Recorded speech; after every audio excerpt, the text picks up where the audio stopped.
Near my old flirting, a lack will suicide.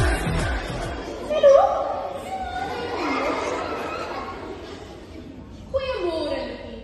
Dis vir my heerlik om vanoggend 'n bietjie met jou te kan gesels. Dit is my plesier, mevrou Sonja. Vertel 'n bietjie vir ons, wat is jou gunsteling aktiwiteit? Wat doen jy gewoonlik wat vir jou baie lekker is? Ek vang lekker sappige wurmpies. Maar dan nou is dit baie daarvan om te lees. Ek is vol oor lees. Lees. Lucky, waarom hou jy dan so baie van lees? Lees laat my heerlik ontspan en dit maak my sommer baie slim.